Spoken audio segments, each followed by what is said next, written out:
ஒரு நடிகர் இதுவரை திரையில் பார்த்த ஒரு கலைஞர் இப்படி வரும்போது பார்க்கறது கூடுவாங்க. நாங்கள்லாம் சின்ன பிள்ளையா இருக்கும்போது எம்ஜிஆர் வராரு, சிவாஜி வராருன்னு கூட்டிகிட்டு போய் நிறுத்தினதெல்லாம் இருக்குது. இதே மாதிரி மணிக்கணக்காக நின்றதெல்லாம் இருக்குது. கடைசியாக அவர் வரலை, அப்படியே போயிட்டார் பரமக்குடியோடன்னு இளையாங்குடியில் நாங்கள் நின்று ஏமாந்து திரும்பினதெல்லாம் இருக்குது. இது 7 கிலோமீட்டர் தூரத்தை கடக்கிறதுக்கு 5 மணி நேரம் அவரை பார்ப்பதற்கு லட்சக்கணக்கான மக்கள் காத்திருக்கிறாங்க. அது வரும். இப்போ சகோதரர் அஜித் இறக்குனீங்கன்னா இதை விட கூட்டம் வரும். என்ன பண்ணலான்னு சொல்கிறேன். ஐயா ரஜினிகாந்த் வந்திருந்தால் இதை விட கூட்டம் வந்து தான் இருக்கும். நயன்தாரா அவர்களை இறக்கி விட்டால் இதை விட 2 மடங்கு கூட்டம் தான் வரும்.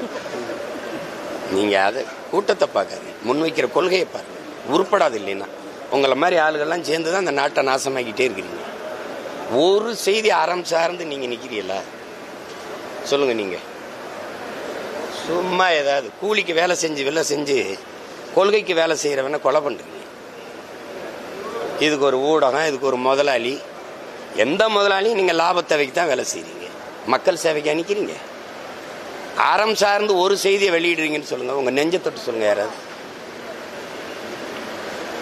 சும்மா எதையாவது பேசிட்டு மக்களுக்காக பாடுபடுற ஒரே கட்சி நாம் தமிழர் கட்சி. சந்தேகம் இருக்கா? உங்களுக்கு தான் பிரச்சனைலாம் நான் தான் முதல்ல வருவேன். அதில் என்ன, அதை தெரிஞ்சுக்கிட்டு கேட்குறீங்களா இல்லை தெரியாமல் கேட்குறீங்களா?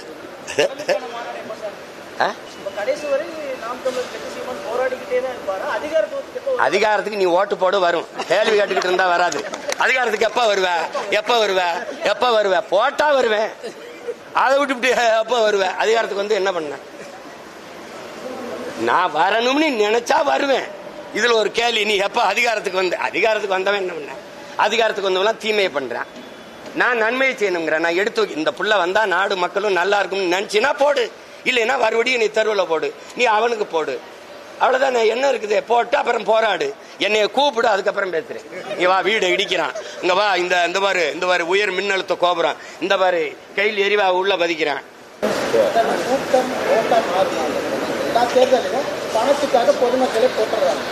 அதை பார்க்க தம்பி மாதிரியே சொல்றேன். ஐ ஆம் வெயிட்டிங். எப்படி பார்த்தாலும் 26 மே மாசம் தெரிஞ்சிரும்ல. கொஞ்சம் காத்திருங்க. பொறுமை என்ற மரத்தின் வேர் எப்போதும் கசப்பா இருக்கும், கனி ரொம்ப தித்திப்பா இருக்கும்னு எங்க தலைவர் சொல்றாரு.